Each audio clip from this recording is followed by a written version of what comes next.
Herkese merhabalar. YouTube kanalıma hoş geldiniz. Bugün sizlerle birlikte sadece tek hamur kullanarak birbirinden farklı hem tatlı hem tuzlu çıtır çıtır iki güzel tarif hazırlayacağız.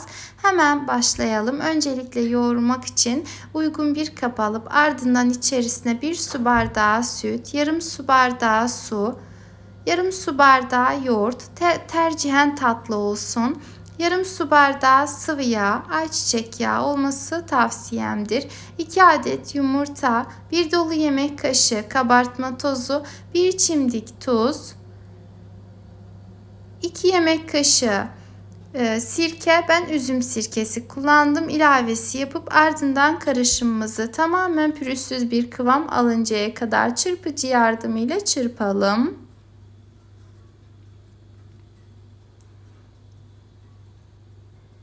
Malzemelerimiz homojenize bir kıvam aldıktan sonra çırpıcıyı çıkartıp üzerine un ilavesi yapalım. Ben öncelikle 5 su bardağı kadar un ekledim. Ardından spatula ile hamurumu karıştırılmayacak kıvama gelinceye kadar karıştırdım.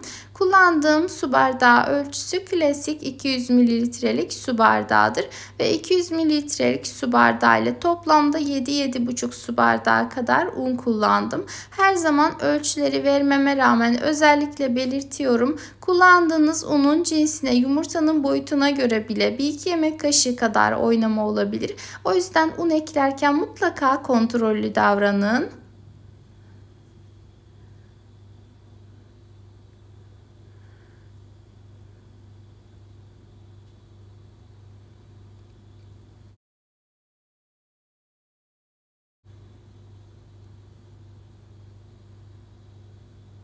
Hamuru toparladıktan sonra tezgahımızın üzerine alarak tezgah üzerinde de en az 4-5 dakika kadar yoğuralım ki güzel bir kıvam alsın. Hamurumuzun kıvamı kesinlikle sert olmamalı, ele yapışan ve bir kıvamda da olmamalı. Ele yapışmayan, yumuşacık, kulak memesi kıvamında bir hamur olmalıdır. Hamurumuz hazır olduktan sonra mümkünse bir hamur kartı yardımıyla veya elimizle hamurumuzu eşit boyutlarda parçalar haline getirelim.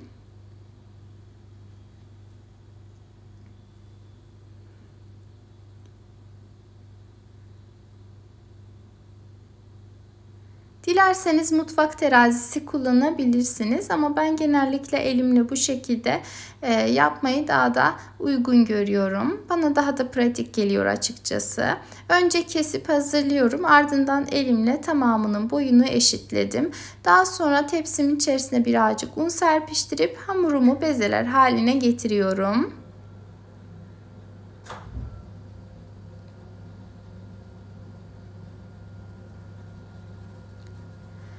Bu aşamalarda olabildiğince az miktarda un kullanmanızı tavsiye ediyorum ki hamurunuz una çok fazla doymasın. Una fazla doyan hamur daha sonrasında açmakta birazcık zorlanabilir. Yani sizi zorlayabilir. Yani hamur ne kadar yumuşak ve güzel olursa hamurunuz daha sonrasında bir o kadar kolay açılacaktır. O yüzden hamuru mutlaka yumuşak bırakmayı unutmayınız. Ardından üstlerini bu şekilde güzelce kapattım ve en az 10-15 dakika kadar dinlenmeye alıyorum. Dinlenen hamurlardan bir tanesini alıp tezgahın üzerinde merdane yardımıyla açalım.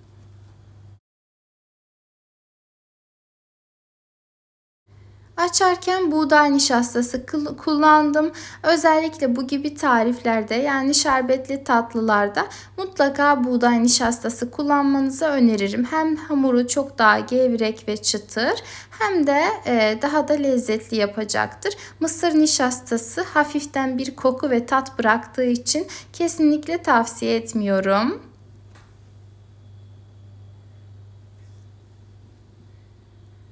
Hamurlardan bir tanesini açıp kenara aldıktan sonra geriye kalan hamurlarımızın tamamını da aynı şekilde açmaya devam edelim. Ardından hamurlarımızı ikili gruplar haline getireceğiz. Bunun için hamurlardan bir tanesini tezgaha alıp üzerine yine bolca nişasta serpiştirip ikinci hamuru üzerine koyalım.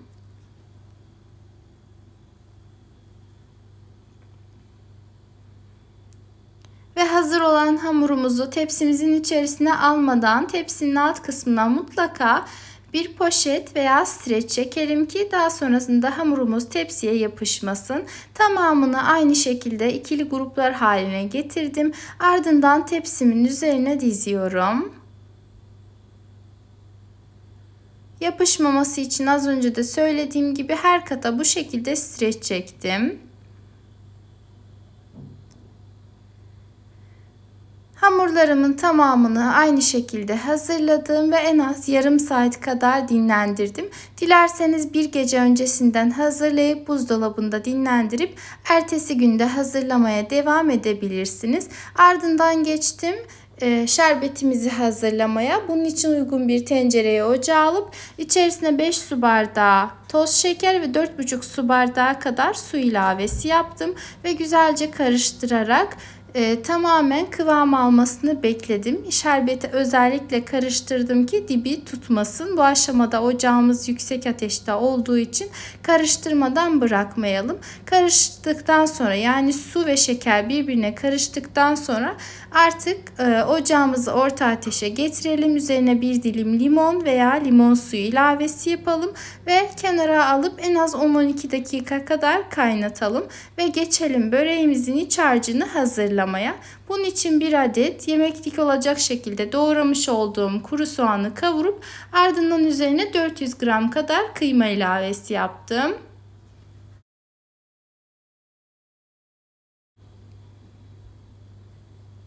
Bu aşamada kıymayı da sürekli karıştıralım ki güzelce kavrulsun. Bu arada illaki kıymalı yapmak zorunda değilsiniz. Ben bu şekilde bir iç harcını daha çok sevdiğim için bu şekilde yapmayı tercih ettim. Üstüne tatlandırmak adına biraz karabiber ekledim. İçerisine de bir adet rendelenip suyu sıkılmış patates ilavesi yapıp güzelce karıştırıyorum.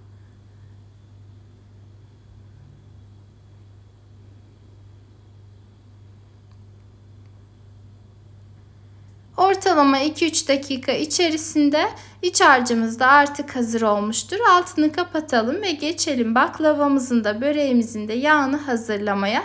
Bunun için 200 gram kadar tereyağını önceden güzelce erittim. Ardından üzerindeki köpüklerini alıyorum.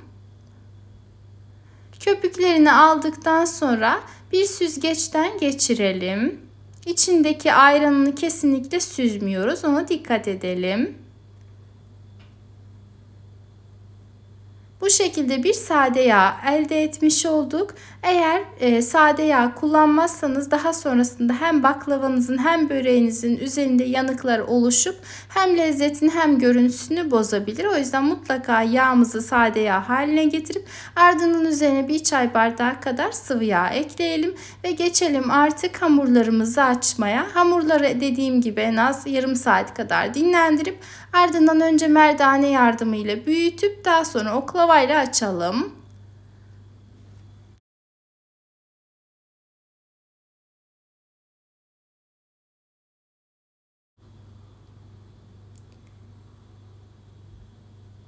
Hamuru açarken ilk aşamada bolca nişasta kullanabilirsiniz ama daha sonrasında olabildiğince az nişasta kullanmanızı özellikle tavsiye ediyorum ki çok fazla nişastalı olmasın, yani tat bırakmasın. Dinlenen hamurlar gerçekten yağ gibi açılıyor. Hiç gözünüzü korkutmasın. Daha önce hiç yapmamış olanlar bile kesinlikle kolayca açabilir. Bu arada illa oklava kullanmak zorunda değilsiniz. Eğer kullanamıyorsanız sadece merdane ile devam edebilirsiniz.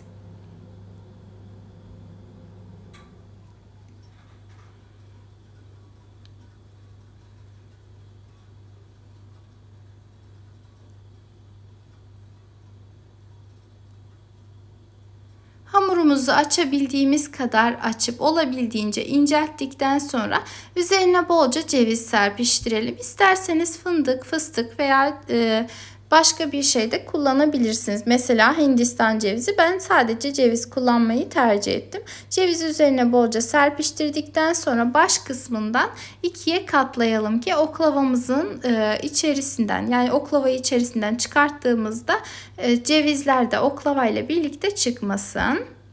Bu şekilde katladım. Şimdi oklavaya dolayalım hamurumuzu. Ardından hamuru oklavanın üzerinde büzüştürelim. Kenarları yukarı kalkmasın diye önce şöyle hafiften sıkıştırdım. Ardından büzüştürerek bir şekil veriyorum. Daha sonra hamuru oklavadan çıkartıp fırın tepsimizin içerisine alalım.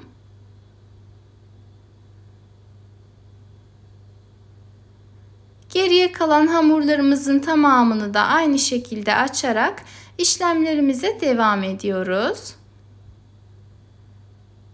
Sizleri çok fazla sıkmadan burayı da hızlıca göstereceğim. Hamurlarımız birbirinden tamamıyla ayrılacaktır. Çok incecik açılacaktır ama ayırmadan devam ederseniz çok daha güzel olur. Bu arada tek hamur açıp kalın yapmaktansa bu şekilde ikili açıp çok ince yaparak böyle bir baklava yapmayı ben her zaman daha uygun buluyorum. Gördüğünüz gibi hamurlarımız birbirinden ayrılıyor ama ben ayırmadan işleme devam ediyorum ki hamurlar hem kurumasın hem de yırtılmasın.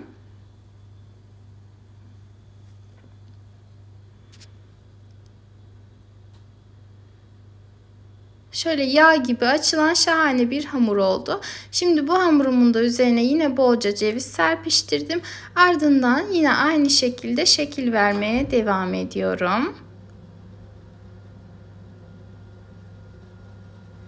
Bu arada eğer videomu buraya kadar izlediyseniz beni nerelerden izlediğinizi, takip ettiğinizi yorum kısmına yazarsanız çok çok sevinirim.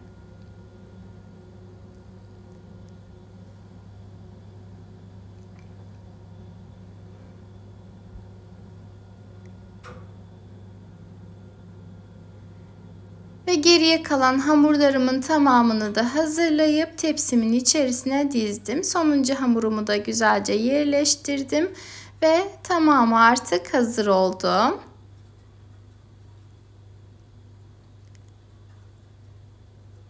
Şimdi öncelikle ben dilimledim ki hem yağını hem şerbetini daha sonrasında daha kolay çeksin. Dilimlemeden de pişirebilirsiniz. Her halükarda gayet güzel olacaktır.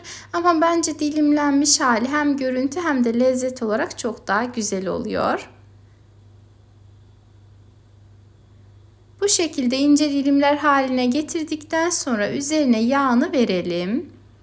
Yağımız oda ısısında olmalı. Yani ne soğuk ne de sıcak olmasın.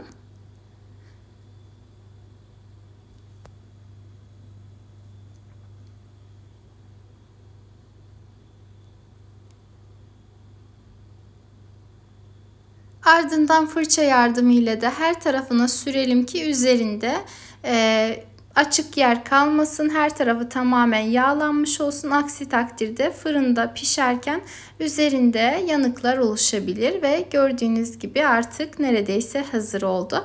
3-5 dakika kadar yağlanmış haliyle dinlendirdikten sonra önceden ısıtılmış 160 derece fırında pişmeye gönderiyorum ve sona kadar 160 derecede en az 1 saat kadar pişirdim.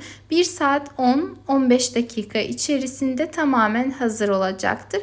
Bu arada baklavamız pişerken ben böreğimi açmaya devam ediyorum ve sadece açma aşamasının bu kısmını gösterdim. Çok detaylıca gösterip uzun uzun sizleri sıkmak istemiyorum. Hamurlarımın tamamını önceden hazırladım. Toplamda 5 adet ikili olan yufkayı üst üste alıyorum.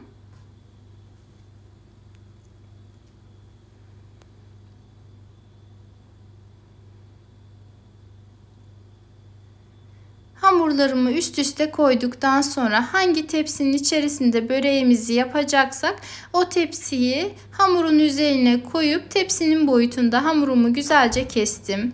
Ben yuvarlak bir tepsi kullandım. Sizler dilerseniz dörtgen, dikdörtgen fark etmez yani. Kendi o an elinizde ne varsa onu kullanabilirsiniz.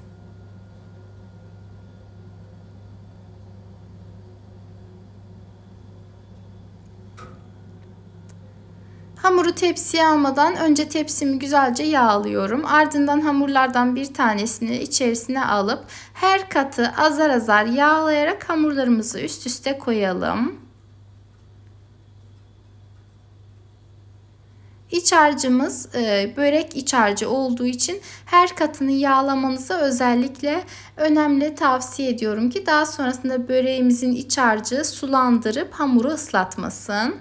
Yani her tarafı her zaman kat kat kalsın.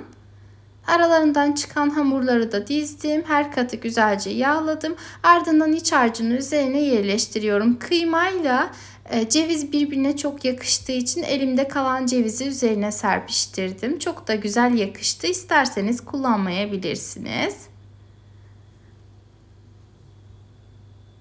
Tekrardan hamurlarımı bir kat daha döşüyorum. Olabildiğince ince açtığım için kenarına döşediğim hamurları tekrardan açmadım. Eğer olur da kalın kalırsa tekrardan merdane ile biraz büyütüp o şekilde tepsinize döşeyebilirsiniz.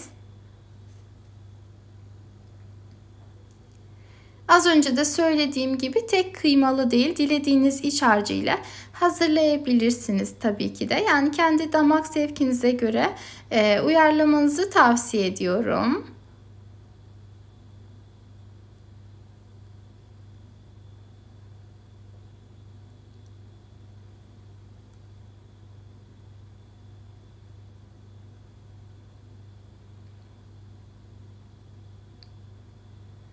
Bu arada eğer tarifimizle ilgili herhangi bir sorunuz, görüşünüz, öneriniz olursa yorum kısmına yazabilirsiniz. Her zaman olduğu gibi kontrol edip cevaplamaya çalışacağım.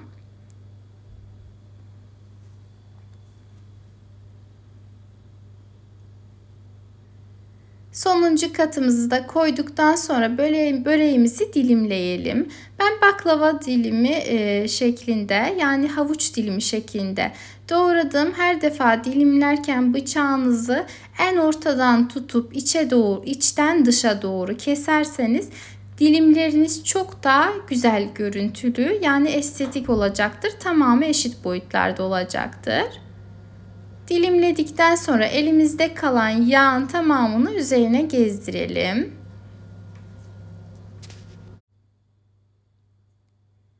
Üzerine yağını gezdirdikten sonra fırçayla her tarafına sürdüm. En az 5 dakika bu şekilde dinlendirdikten sonra artık fırına gitmeye hazırdır. Bu arada baklavamız da artık fırından çıktı. Ortalama 1 saat 10 dakika kadar 160 derece fırında güzelce pişti. Şimdi böreğimi fırına verdim. Baklavamı çıkardım. Ortalama 1 dakika kadar zaman geçti. Bu arada hemen hızlıca şerbetimin kıvamını sizlere gösteriyorum. Şerbetimiz mutlaka kıvamlı olmalı. Benim her zaman kaynattığım süre miktarı 10-12 dakikadır. Eğer kıvam almazsa daha fazla kaynatın. Yani mutlaka kıvamlı olsun. Aksi takdirde şerbeti baklavanıza verdiğiniz anda baklavanız hamur olur. Aklınızda bulunsun. Şerbet tatlının en önemli püf noktalarından birisidir. Ve şerbetini de verdik. Baklavamızı en az 1-2 saat kadar dinlendirip tamamen soğumasını bekleyelim. Bu arada gördüğünüz gibi böreğimiz de artık fırından çıktı. Çıtır çıtır ve de çok lezzetli bir börek oldu. Hemen hızlıca her ikisinin de sunumunu sizlere gösteriyorum. Son aşamasını gösteriyorum. Şu anda her ikisi sıcak. Baklavamız gördüğünüz gibi sıcak olmasına rağmen şerbetini güzel çekmiş ve de çıtır çıtır oldu. Eğer tariflerimi beğendiyseniz beğeni bırakmayı, yorum yazmayı, kaydetmeyi ve de aşağıdaki paylaş butonuna tıklayarak paylaşmayı ihmal etmeyin. Ve bir sonraki videolu tariflerimden haberdar olmak için kanalıma ücretsiz bir şekilde abone olarak bildirim zilini tüm olacak şekilde etkinleştirmeniz yeterli. Kendinize çok iyi bakın. Allah'a emanet olun.